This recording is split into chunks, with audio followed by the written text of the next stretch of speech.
Suspects or motive in the murder of rapper and actor Tupac Shakur, who died last Friday the 13th after being gunned down in a drive-by following the Mike Tyson-Bruce Seldon boxing match September 7th. Meanwhile, on Thursday night in Los Angeles, we spoke with Suge Knight, head of Tupac's label Death Row Records, and the man who was driving the car sitting right next to Tupac when he was shot. Knight, who himself was grazed in the head by a bullet, was prevented by his lawyers from addressing the shooting itself. But here, for the first time on television, he speaks publicly about its aftermath. How are you feeling and how are you doing physically? I feel like this. I feel that the last word is always God. But Pac saved my life. The reason why I say Pac saved my life, I got shot in the head, I got grazed some other places, but I still got the bullet in my head. It's still there. But for as trying to get him to the hospital, didn't make me realize that I was shot. Because usually when you get shot in the head, the first thing the person do is panic. You know, bam, I'm shot in the head, I'm about to die. You know. And once you do that, you can't drive nowhere. My whole thing was, Pac, he was shot. I'm like, you shot? I'm going to get you to the hospital. I'm driving, telling him I'm going to get to the hospital, kick back. Pac looked at me and said, you know what? You need the doctor more than me. You the one shot in your head. And we laughed the whole time going to find our way to the hospital. That's the conversation we had. It wasn't, Pac was a man the whole time. It wasn't that he was like, oh, I'm shot. He cracking jokes. He's like, yeah, they shot me. He said, but you shot in your head. Look at your head bleed. Look how much it's bleed. That was Pac. And I'm like, man, shut up. I'm going to get you to the doctor. So he was conscious on the way to the hospital? He was conscious on the way to the hospital. He was conscious in the ambulance. He was conscious after they did the surgery.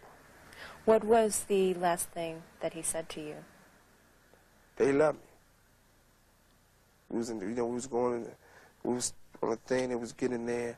I like, Pac, you be the last one left. When we talking, this how we talking. He said, homie, I'm straight. I love you, homie. I'm gonna be straight. I love you too. Woo. That's what it was.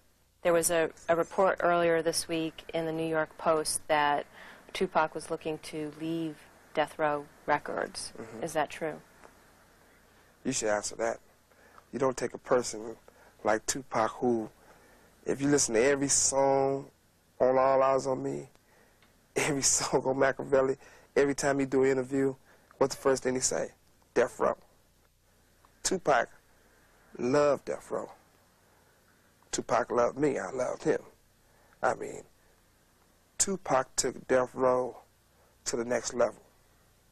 I mean, we worked hard and we laid the foundation down, and Snoop took the baton, and he ran with it, and he did a great job with it.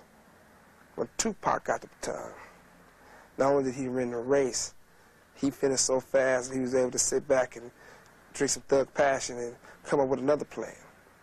I mean, if a person, if you'd asked Tupac that question, that was he planning on leaving Death Row, he definitely would have cussed you out. A lot of people in the hip-hop community have said that this incident will change hip-hop. This is a really landmark event, tragic event at that, and that the music will probably never be the same. Do you see the direction of Death Row changing? Is there going to be a different type of music put out? Not at all. We're going to do the same thing we've been doing and sell records. Like I said before, my main goal is fulfill Tupac's dreams. And Tupac would definitely never want the music to change or the style. So we're going to keep it the way he would like it.